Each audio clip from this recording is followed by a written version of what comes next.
आप सभी व्यूअर्स को मेरी और मेरे चैनल की ओर से दिवाली की ढेरों शुभकामनाएं। Happy Diwali to all of you. आज की कहानी है, क्या सौतेली माँ के प्यार को समझ पाई प्रिया। रात के 12 बजे थे। मैं रोज की तरह अपने कमरे में पढ़ रही थी। तभी डैड मेरे कमरे में आए। मुझे देखकर बोले, पढ़ रही हो क्या प्रिया। मैंने उनकी तरफ बिना देखे कहा, आपको जो कहना है कहिए और जाइए। मैं जानती थी कि डैड इस समय मेरे कमरे में सिर्फ तुम पढ़ रही हो क्या पूछने तो नहीं आए होंगे। जरूर कुछ और कहने आए होंगे और भूमिका बांध रहे हैं। भूमिकाओं से मुझे खासी नफरत है। यह वजह काफी थी मुझे क्रोध दिलाने के लिए। डैड ने सिर झुकाकर कहा, अब उसे माफ कर दो प्रिया, वैसे भी वह हमें छोड़कर जाने वाली है। माफ? माय फुट, मैं उसे कभी माफ नहीं कर सकती। मैंने गुस्से को रोकते हुए कहा, आखिर वह तुम्हारी मॉम है। डैड के ये शब्द मुझे अंदर तक तोड़ गए। मैं गुस्से में चीख पड़ी, डैड, वह आपकी वाइफ हो सकती है, मेरी मॉम नहीं है, और ना ही वह कभी मेरी मॉम की जगह ले सकती है। दुनिया की कोई भी ताकत ऐसा नहीं करवा सकती है। पर प्रिया, डैड का वाक्य पूरा होने से पहले ही मैंने अपनी किताब जमीन पर फेंक दी। जाइए जाइए यहाँ से, just leave me alone. Dad मेरा गुस्सा देखकर चले गए और मैं देर तक सुबकती रही। मैं भले ही सिर्फ 15 साल की थी, पर परिस्थितियों ने मुझे अपनी उम्र से काफी बड़ा कर दिया था। रोते रोते अचानक मुझे डैड के शब्द ध्यान आए कि वह हमें छोड़कर जाने वाली है। और मेरे दिमाग ने इसका सीधा साधा मतलब निकाल लिया कि डैड और मोनिका का तलाक होने वाला है। क्या सच? क्या इसीलिए डैड दुखी थे?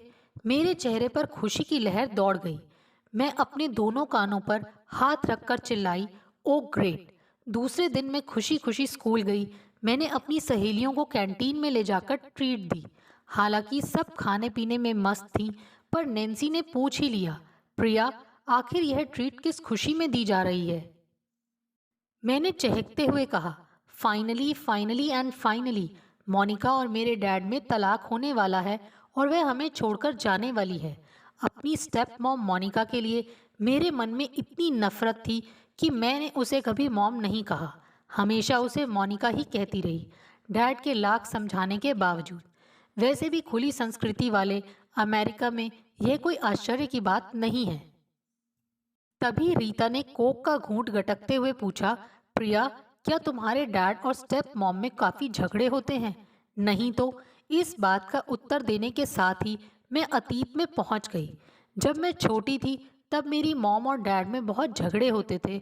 उनको झगड़ता देखकर मैं रोने लगती।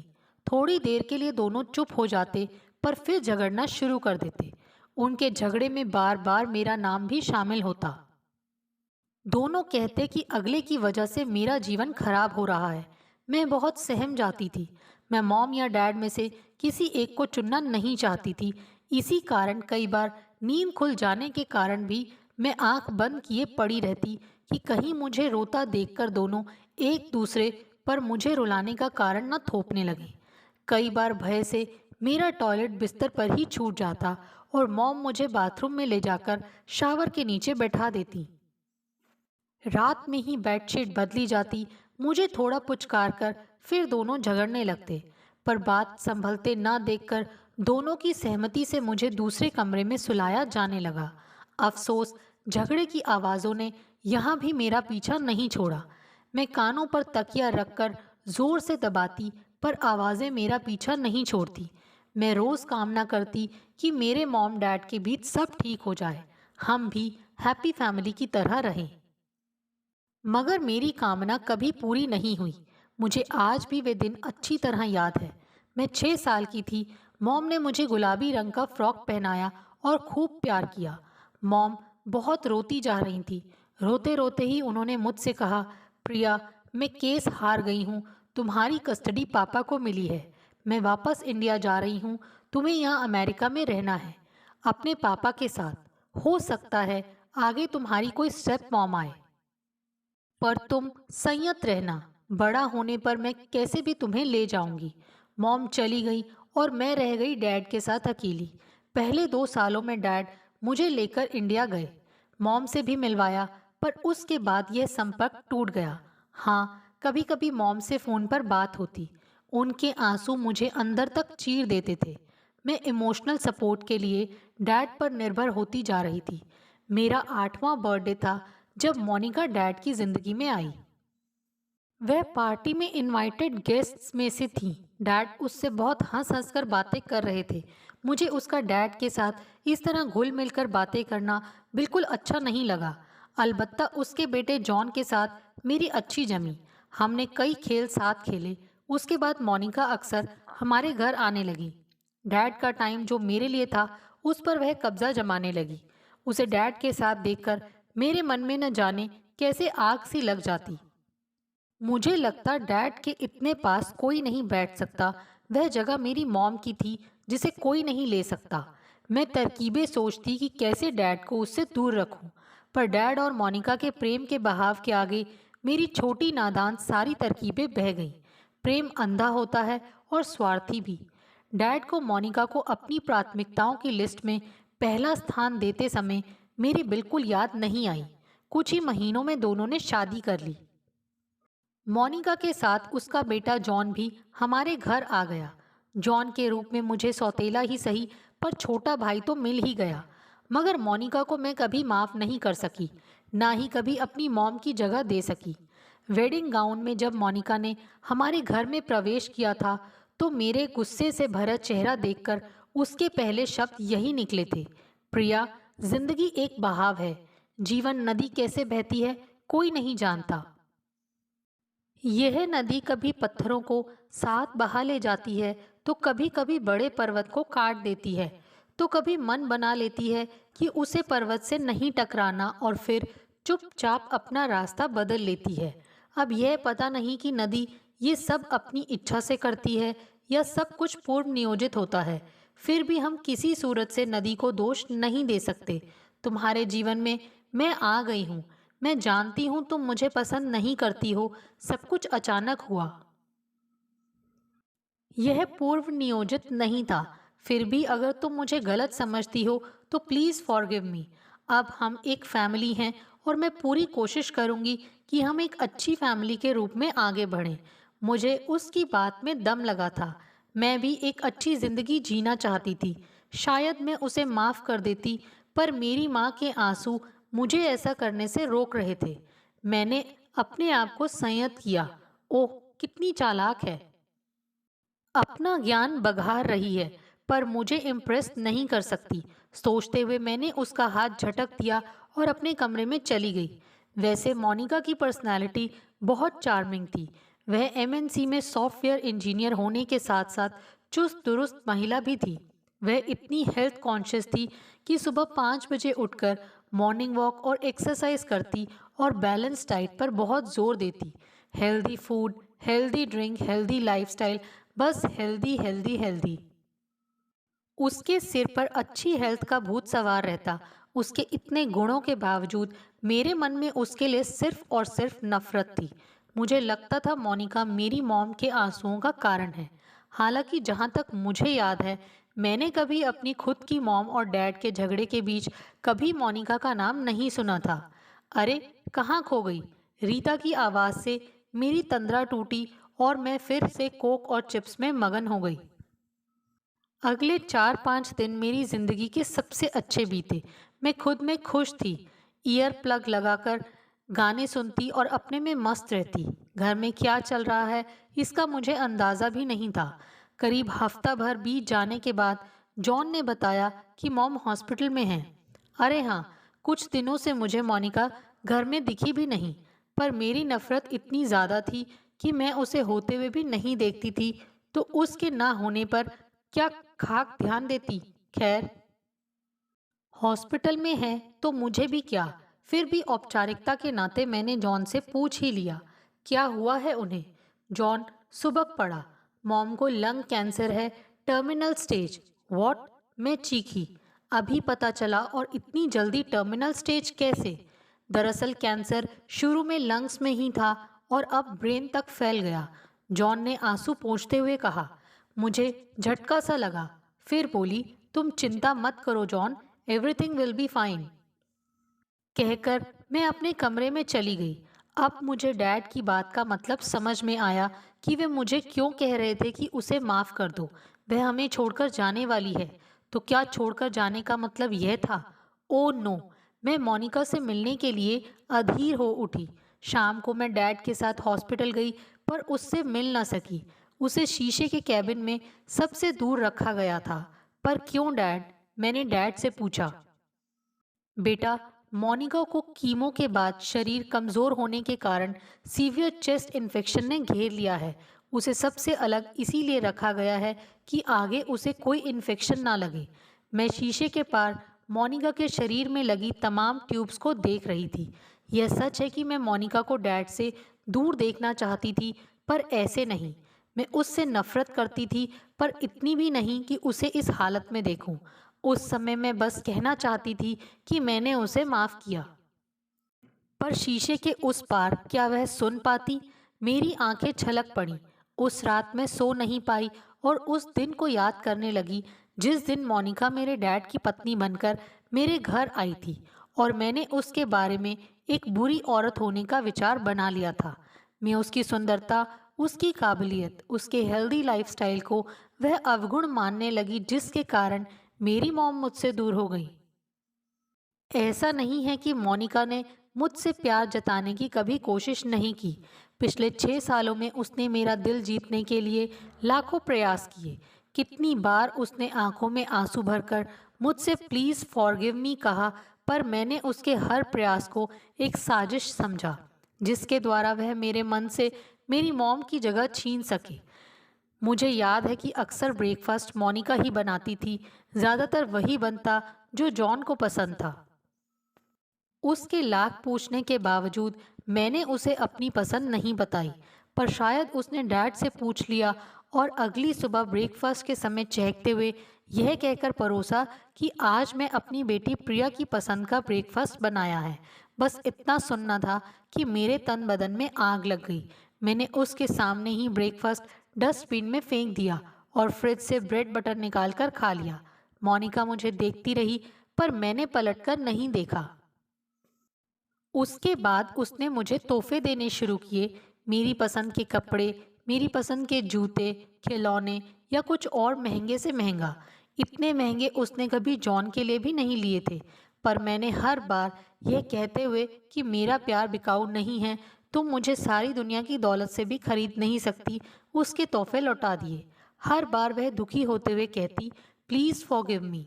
हर बार उसकी आंखें डबडबाती। कभी कभी एक पल के लिए मेरा दिल पिघलता भी, पर मैं तुरंत संयत हो जाती। वह मेरी माँ के आंसुओं का कारण थी, इसीलिए मैं बिना परवाह किए सिर झटक कर चल देती। वह हमारे रिश्ते को सुधारने के लिए कभी मॉल, कभी पार्क, कभी मूवी चलने का प्रोग्राम बनाती, पर मैं सिर या पेट दर्द का बहाना करके अपने बिस्तर पर पड़ी रहती। सच्चाई तो यह थी कि मैं उसे एक मौका नहीं देना चाहती थी कि वह मुझे खरीद सके।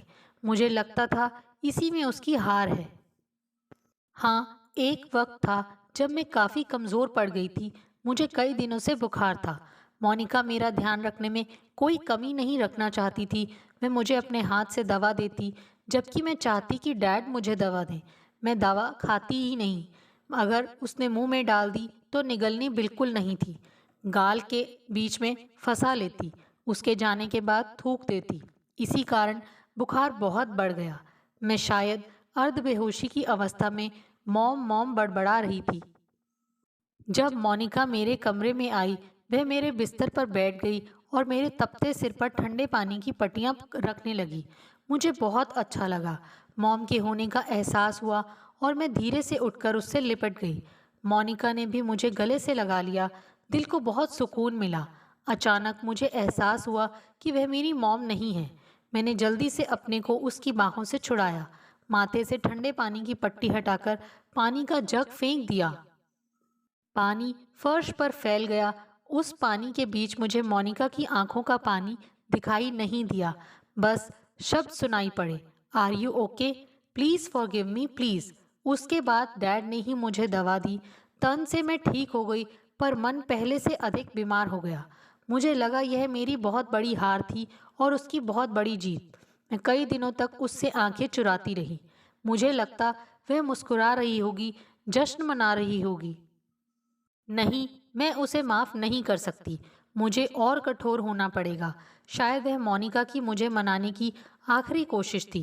मेरे स्कूल में फैंसी ड्रेस कंपटीशन था और मुझे परी बनना था। वह जानती थी कि महंगे गिफ्ट मुझे नहीं रिझा सकते, इसलिए उसने अपनी व्यस्तताओं के समय निकालकर खुद मेरा गाउन डिज़ाइन किया। सुनहरी पाइपिंग व लेस से सजाकर मेरा रेड गाउन और साथ में हैट पर लगे रेड रोज। मैं देखती ही रह गई। मेरी सहमति देखते ही वह चहक कर बोली, प्रिया, प्लीज मुझे अभी पहन कर दिखाओ।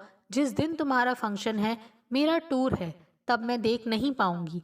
मैं गाउन लेकर बाथरूम में गई। मेरा दिल उसे माफ करना चाहता था। मैं गाउन पहनने लगी। अचानक मुझे लगा यह उसकी जीत होगी। उसकी ही नहीं, यह उन सारी दूसरी औरतों की जीत होगी जो बच्चों को मॉम या डैड किसी एक के पास रहने को मजबूर कर देती हैं। मेरे मुंह का स्वाद कसैला हो गया। मैंने गाउन पर कैंची चलानी शुरू कर दी। पाइपिंग, लेस और गुलाब के फूल सब बिखर गए। पर शायद गाउन ही नहीं कटा, उस दिन से बहुत कुछ कट गया। बहुत से फूल बिखर गए। मैंने तमतमाते हुए उसे वह गाउन वापस करते हुए कहा, लो अपना गाउन, तुम इससे मुझे नहीं खरीद सकती। मैं बिकाऊ नहीं हूँ। इस बार मोनिका की आंखें डबडबाई नहीं, वह फूट फूट कर रोने लगी। उसने मेरा हाथ पकड़कर पूछा, आखिर मेरी गलती क्या है? आखिर तुम मुझे किस अपराध की सजा दे रही हो? अगर तुम्हें कुछ गलत लगता भी है, तो क्या तुम उस बात को भूलकर मुझे माफ कर फिर से आगे नहीं बढ़ सकती? तुम मेरी माँ के आंसुओं का कारण हो। तुमने मेरी हैप्पी फैमिली को तहस नहस किया। मॉम डैड को अलग किया, फिर डैड को मुझसे अलग किया। अब ओछी हरकतों से मुझे खरीदने की कोशिश कर रही हो। मैं चिल्लाती जा रही थी। अपनी सारी नफरत एक बार में निकाल देना चाहती थी। मैंने आरोपों की झड़ी लगा दी। मैं उसे रोता छोड़कर अपने कमरे में चली गई। उसके बाद से हमारे बीच बातचीत बहुत कम हो गई। मोनिका ने मुझे मनाने की सारी कोशिशें बंद कर दी। मैं खुश थी। मुझे लगा मैंने अपने आप को बिकने नहीं दिया। यह मेरी जीत थी। समय आगे बढ़ता गया और मैं अपने कमरे में और कैद होती गई। कमरा जहाँ लैपटॉप था, जो मुझे सोशल मीडिया के हजारों लोगों से जोड़े रखता। काल्पनिक ही सही, पर मैंने भी अपनी एक फैमिली बना ली थी। एक बड़ी फैमिली जहां दर्द और खुशियां भले ही ना बंटती हों, पर इससे पहले कि मुझे काटने को दौड़े, वह बेदर्द समय ज़रूर कट जाता था। तभी अलार्म बजा और मैं अतीत से निकलकर वर्तमान में लौट आई। वर्तमान जहां मैं जीत के बाद हार का सामना कर रही थी। मैं बार बार उसे हर्ट करने के लिए, उसका दिल दुखाने के लिए अपराध बोध महसूस कर रही थी। मैंने सोच लिया था कि अब मैं जब भी उससे मिलने जाऊंगी, उसे बाहों में भरकर कहूंगी, मैंने उसे माफ़ किया। अब मैं अमेरिका में पली बड़ी 15 साल की किशोर लड़की थी, या यूं कह सकते हैं कि मैं एक होने वाली नव युवती थी। नई जनरेशन और आज़ाद ख्याल होने के नाते अब मैं जानती थी कि किसी भी खत्म हो चुके रिश्ते के टूटने की वजह हमेशा दूसरी औरत ही नहीं होती। उस रिश्ते को तो टूटना ही होता है। मैंने मोनिका को हमेशा दोषी माना क्यों? इसका उत्तर खुद मेरे पास नहीं था। वह भी जानती थी कि वह मेरी माँ नहीं है और ना ही कभी हो सकती है। पर हैप्पी फैमिली के अपने सपने को पूरा करने की उसने बहुत कोशिश की, परंतु उसके सारे प्रयास मुझे उसकी चाल लगते और उसे विफल करने में अपनी जीत। मैं हर साल उम्र में तो बड़ी हो रही थी, पर पता नहीं क्यों इस बात को समझने में बड़ी नहीं हो पाई। काश वक्त मुझे थोड़ा और वक्त दे और मैं अतीत को भूलकर आगे जी सकूं। क्या ऐसा होगा? मैं अधीर हो उठी। एक हफ्ते तक कीमो व रेडिएशन के चलते उसे उसी शीशे के कैबिन में रहना था। मैं उससे नहीं मिल सकती थी, पर मैं यह वक्त बर्बाद नहीं करना चाहती थी। मैंने बाजार जाकर वैसे ही गाउन का ऑर्डर दे दिया जो एक हफ्ते बाद मिलना था। मैं मोनिका के सामने उसी गाउन में जाना चाहती थी। मोनिका की हालत बिगड़ने लगी थी। उस पर ट्रीटमेंट का कोई असर नहीं हो रहा था। रेडिएशन की हीट से उसका सारा शरीर जल रहा था। मैं चिंतित थी, पर उसके वार्ड में जाने और ठीक होने का इंतज़ार करने के अलावा मेरे पास कोई दूसरा रास्ता नहीं था। मेरी आशा के विपरीत शीशे के कैबिन से निकालकर उसे वार्ड में शिफ्ट नहीं किया गया। बल्कि उसे हॉस्पिक केयर के लिए हॉस्पिटल में ही बने एक विशेष कक्ष में भेज दिया गया। डैड ने ही मुझे बताया कि हॉस्पिक केयर उन मरीजों को दी जाती है जो अपने जीवन की अंतिम अवस्था में होते हैं। यहाँ कोई ट्रीटमेंट नहीं होता, केवल मरीज का दर्द कम करने और उसे शांतिपूर्वक मृत्यु के आगोश में जाने देने की कोशिश भर होती है। मरीज के साथ यहाँ उनका परिवार भी रह सकता है, जो स्पिरिचुअल हीलिंग के वातावरण में अपने प्रियजन को फाइनल गुड बाय कह सके। डैड और जॉन मोनिका के साथ रहने के लिए हॉस्पिटल शिफ्ट हो गए, पर मैं मोनिका का सामना करने की हिम्मत नहीं जुटा पाई। मैं घर पर ही रह गई। यह हिम्मत जुटाने में मुझे 2 दिन लग गए, पर उस रेड गाउन को मैं नहीं पहन पाई। साधारण सा स्कर्ट टॉप पहनकर मैं हॉस्पिटल गई। मोनिका को इतनी कमज़ोर अवस्था में बेड पर लेटे देखकर मैं भीतर तक कांप गई। मेरी आंखों में आंसू भर आए। मोनिका ने मुझे अपने करीब बुलाया। हम दोनों को कमरे में छोड़कर डैड और जॉन बाहर चले गए। मोनिका ने मुझे उठाने का इशारा किया। मैंने उसे सहारा देकर उठाया। उसने दूसरी बार मुझे प्यार से गले लगा लिया। मैं आंसुओं का वेग नहीं रोक पाई। झरझर आंसू बहते ही जा रहे थे। मैं अपने दिल की बात कहना ही चाहती थी कि मुझे महसूस हुआ कि मोनिका ने मुझे कुछ ज़्यादा ही कस के पकड़ा है। मैंने सब प्रयास उसे अपने से अलग किया। उसकी आंखें मुझे ही घूर रही थीं। मुझे उस समय तक पता नहीं था कि मरना क्या होता है, पर किसी अनिष्ट की आशंका से मैं डॉक्टर डॉक्टर चिल्लाई। मोनिका हमें छोड़कर सदा के लिए जा चुकी थी। मोनिका के जाने के बाद हमारे जीवन में एक खालीपन सा भर गया। अब मैंने महसूस किया कि उसने न सिर्फ इस घर में बल्कि मेरे मन में भी एक जगह बना ली थी।